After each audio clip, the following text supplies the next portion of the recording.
at this. Aren't they so cute? Just kind of doing my little nightly walk around the garden. And some of these are kind of coming down. It's funny how I planted two right here, huh? I'm gonna come out here with some fresh plants that I've got growing and place them in some little areas. Hear that noise?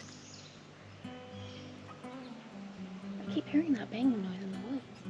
I thought that came from the porch. No, it came right from over here. I've been hearing that weird banging noise ever since that Bigfoot sighting.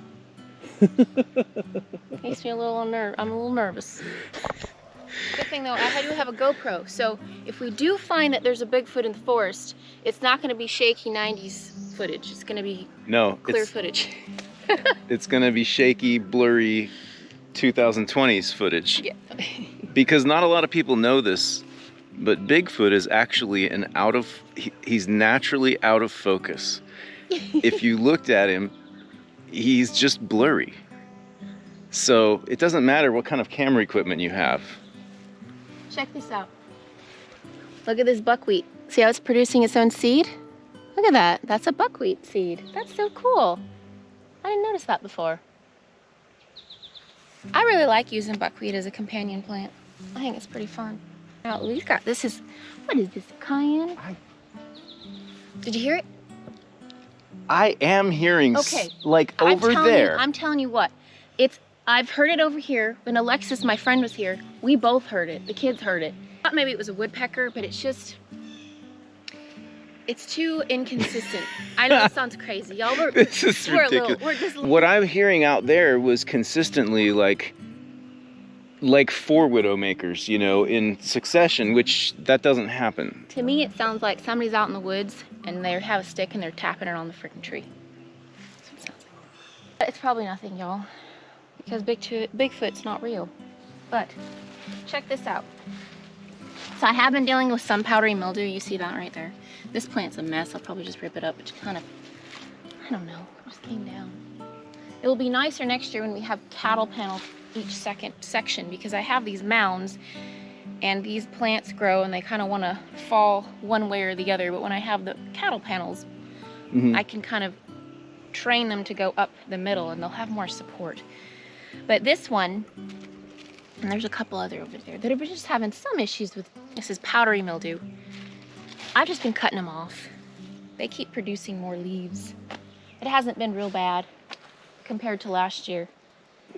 And it's just because we've just been having a lot of water. But I'm just gonna be saving all the seeds for the ones that are doing better, so that next year, hopefully, I have a stronger variety that can handle being rained on. Because I want plants that can handle being rained on, because that's just weird. You gotta have stronger plants than that. This guy's going. This is that cucumber. Oh. This little sunflower there. Now, I've noticed some of these plants, which is kind of funny. I'm gonna show you over there more, but see how this is getting funny, like a variegated? See? That's more powdery mildew right here. I need to come out here. I should have brought my scissors, clippers, to kind of cut this stuff off.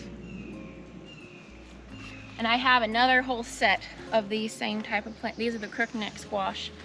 But as these do kind of peter out, I'll put more out here. Looks like we got more squash to harvest here. Yeah, there's a couple. There's quite a large one over there. Yep, that one looks like about ready. That one? Why didn't I bring my basket? Yeah, I see 3 right now. These are fun. Now, I've noticed, y'all, look at this. I see some eggs. You see this right here? They're kind of a goldish, maybe rusty color. Those are squash beetle eggs. You want to get those off and remove them. And what's nice about these cattle panels and how Nate put them overhead, I'm able to see the eggs well. I haven't had very many pests over here with the stuff that's climbing. Obviously the crookneck squash doesn't climb, but look, this is the Long Island cheese. But see how it's starting to grow into the panel? It's kind of getting stuck. Oh, we need to push it out. We need to push it out before it ends up squishing itself. So I've had to make sure to kind of adjust some of these around the panels Oh my gosh. Otherwise, it's gonna get damaged. Oh, we cut a chunk off of it. Hopefully, I think it will be all right. Scar and scab. Let me see. We'll just have to see. Look at this. Isn't this fun? This is the Tahitian melon, and it's doing great. It's doing phenomenal. It's taking out the Long Island cheese at this point. And I'm definitely going to save some seeds from this variety. I've been trying to find female flowers. Oh, is this one? No. I'm going to have to try to see if I can find some females, and we'll collect some seeds from those. I'll cover them. Because squash cross-pollinates pretty easy. Rotten one. Oh, but wanted to show y'all. You see these leaves here? See that? When I first saw that, I thought that it might be some powdery mildew, but the more I'm looking at it, for whatever reason, this is a Tahitian melon, like the other ones, which don't have that variegation. For whatever reason, that one has some sort of mutation, and it's variegated. So that's not a disease? It's not disease, no. It's interesting. I've gone just crazy and see more powdery right there. Alright, I got my basket. Now I can take care of some of these leaves. I got my tool in here. I've been putting tool over some of my sunflowers because I'd like to collect some of the seeds, because otherwise the birds end up eating them all, which I'm fine. I love feeding the birds, but I do want to save some of those sunflower seeds. And I'm thinking, y'all see this thing? This is just a random volunteer. I guess I just dropped a seed. I'm thinking I'm just going to kind of let it go, and I might train it to go up here. I'm not sure yet. This side hasn't done as well with the beans. I realized when I'm watering, my water is just doing a tiny little trickle, so it's not getting as much water over here. And I thought about it, I wonder if we just hose off the... See all the beetles up there, the Japanese beetles? Mm-hmm. They're going crazy.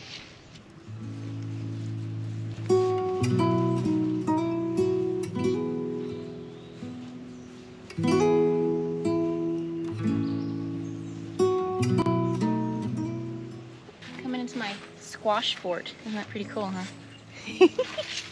This has gotten a little crazy. We might have to prune some of these leaves here.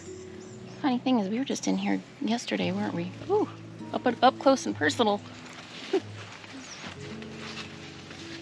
The one over here, this is the one that I was able to pollinate myself by hand.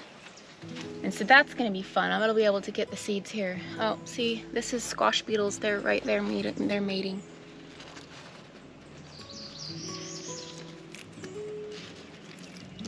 Oh, where'd he go? He jumped off and went flying. Yeah, they'll go flying so fast. Well, we squished one of them.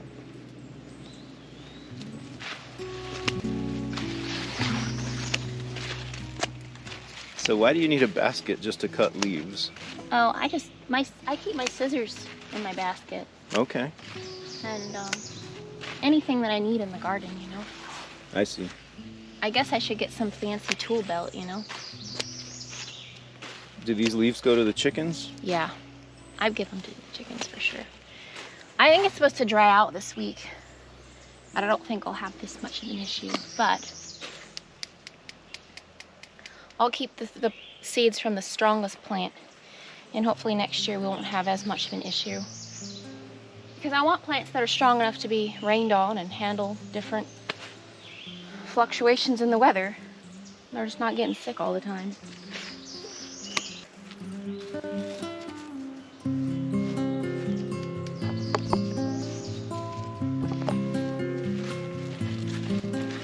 The stuff that climbs doesn't really get the powdery mildew issue. Interesting. This one's got it quite a bit, doesn't it? White scallop squash did better. These ones are getting quite sick. You see that?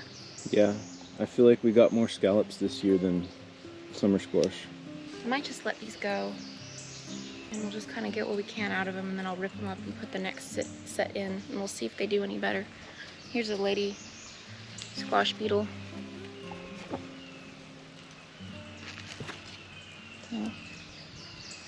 Because at this point they're getting so sick everywhere, I'm gonna have to cut all the leaves off.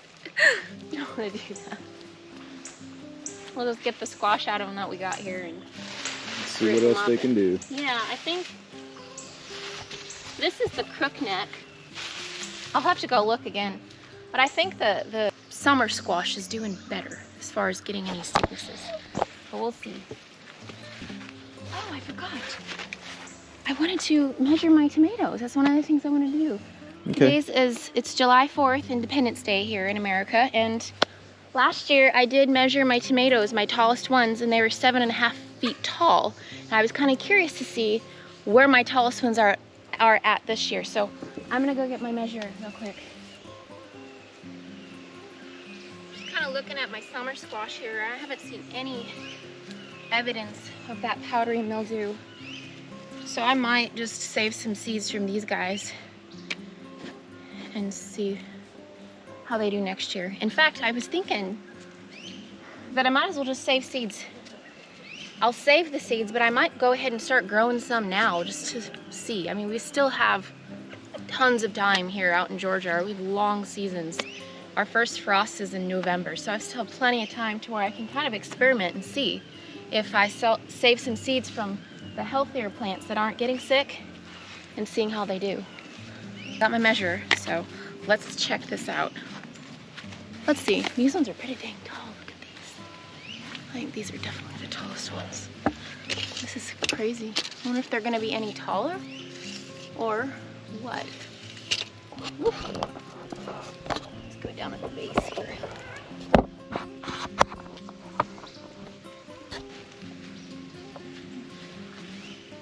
8.5 feet.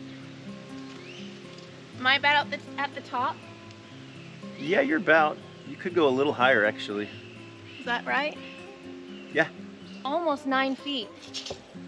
Almost 9 feet tall. That's crazy. And they keep growing at this point. I think some of them are starting to come down. They're starting to fall down, and I'm kind of weaving them back in through the panels. We'll see how that works. Next year though, we'll have cattle panels right here on this row, and I'll be able to do an arch. I want to do a nice, wouldn't that look cool to just have one solid row arch of tomatoes? It'd be kind of epic. I think we might have to do that. Would that be kind of expensive? You think we can do that? There's always tax season. Oh, I see some more eggs. Now, okay, so this one, there's a gray one right here. That's armyworm. And this looks just like the darn the darn squash beetle eggs, doesn't it? I don't know. That's interesting. I'll have to look that up. I've been doing some research on this particular armyworm and trying to figure out what their eggs look like, because if I can properly identify the eggs and make sure to get rid of them, and I know what I'm looking for, then I can get rid of the eggs before they hatch and it becomes this nightmare. But the spraying them off with the hose has done great. And I found out what kind of armyworm they are. They're called a beet armyworm. There's a scientific name for it, but I'm not going to try to pronounce it. And I've noticed them also on my beets and my buckwheat. And I've even had them some on the peppers. And if you don't get them right away, man, they will wreak havoc so fast. You see this little pepper plant? I didn't even realize it had fallen down. In fact, I've got my twine, so I will go ahead and tie it up. But you see all this damage? This is all from those tiny little beet armyworms. Look at this. But when it's in its egg form, the moth that lays these can lay up to 150 or more on just one leaf. And they're kind of under this cottony, to me it looks like a web. Like if there was a spider web, a dense spider web on your leaf, on the underside. And I have seen those before. I just didn't know what they were. I thought maybe it was a spider or something, so I never really messed with them. But now that I know what they look like, I will make sure to remove them before they hatch, because once they hatch, you've got almost 100 or more little tiny worms on one little leaf, and from there they just spread, and it can be crazy. But the spraying underneath with the hose got rid of them. I think it got rid of 99% of them. I went out today just to kind of check, and there were a few more spots that had maybe 1 or 2 leaves with them on there, but I think it worked really well. But I'm gonna still keep coming out here and checking every day, because there's always something, you gotta keep checking. Like I got some beans out here, see if I planted, this one's a weed. Oh, where is it? Oh, there it is, see? It falls down and I totally forget about it. Silly thing, you. I planted a ton of beans this last week. I went nuts. I planted a bunch of them. I was noticing they're starting to come up too. I got some over here already. See, this is a bean. And then I planted a bunch more here. Now this is funny. This looks like some sort of, this looks like a squash or a melon, doesn't it? Huh. Wonder where that came from. We'll just kind of let it go and see what happens. It's always kind of fun when you have a mystery plant in your garden. It's exciting. So check this out. So this is buckwheat, and buckwheat is not a wheat. It's related to rhubarb and something called sorrel. Look at all those. You see those? Those are the beet armyworms, and they hang down like that. It is kind of fascinating, really. But if you look on the other side of this leaf, I don't know if the GoPro will pick it up, but there are so many worms. When it's this bad, I'm just gonna give this to the chickens. I noticed when I planted buckwheat last year on the row that I was gonna be putting down garlic, these little guys were here, but I didn't know what they were. Quite interesting, really. So I guess I'll have to go over my buckwheat a little bit more and just get rid of them so I'm not having as many next season. No. Armyworm. These chickens are gonna be getting some protein. Hey girls. Here, have fun with that. So see, I've kind of left all my onions in the ground. I'm letting them all bolt because I want to collect the seeds on these. And I can still eat the onion that's in the ground. These ones are still kind of small. Some are bigger than others. I find they store just perfectly fine in the ground and they don't take up room. So for me, it's just easier to just leave them in the ground. In September, I'll grow a bunch of seeds, hopefully from the ones that I collected here in the garden. And I'll start a whole new batch. I'll just mix them everywhere. And I'll probably harvest some, I'm thinking, and store them. But then the rest I'm just gonna leave in the ground and eat them over spring, summer. It seems to be working just fine that way. And there's nothing like coming out in the garden and picking stuff right out of the ground and cooking with it, you know? Y'all, I'm gonna go in and I'll probably water my garden tonight. I like to just leave on my sprinkler all night, and I find it gives it a nice deep watering. For now, I'm gonna go relax and we'll see you next time.